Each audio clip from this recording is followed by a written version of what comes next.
The Anton Savage Show on Newstalk.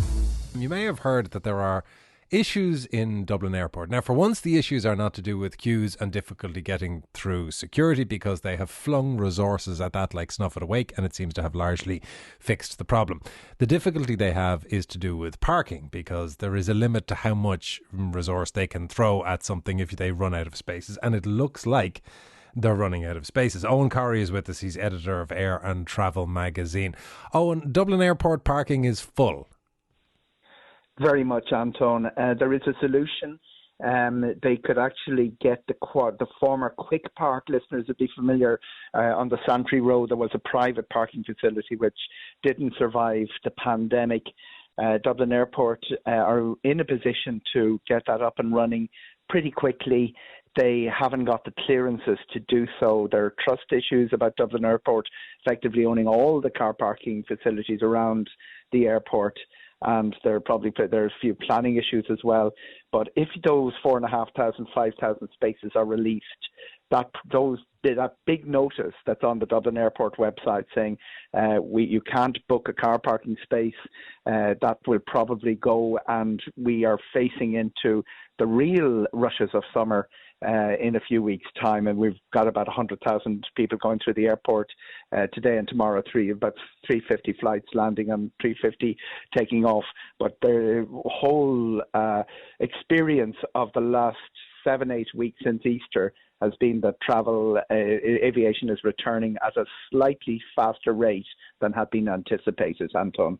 And for passengers who are intending to fly and who have gone on the website and been told that there is no room in the inn, what's your recommendation as a solution? Is there anywhere nearby that they can park?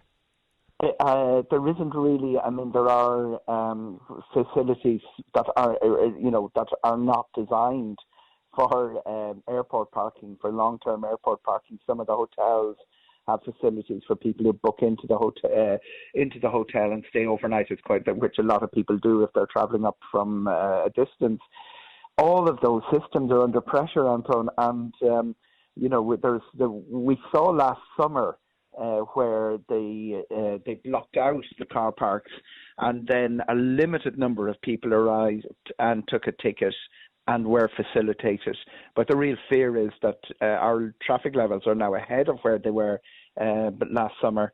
And it's really, the advice is try and use public transport. Public transport is back up and running as well. The last of the operators coming into Dublin Airport, the airport hopper from Tallaght, from Maynooth, that's back up and running for a couple of months now. They weren't all running last summer. And of course, the Bus Air and Air Coach, CityLink, there are about 9 operators in all.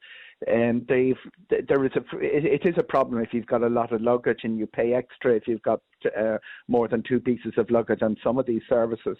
It's not ideal, but it does expose once again that we are the only capital city in Europe that doesn't have a metro service. And I do remember, I'm old enough to have been assured at a press conference it would have been finished by 2008.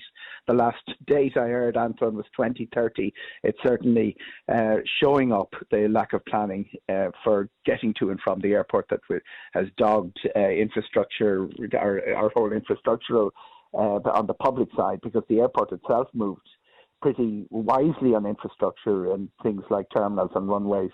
But getting to and from the airport is outside their control.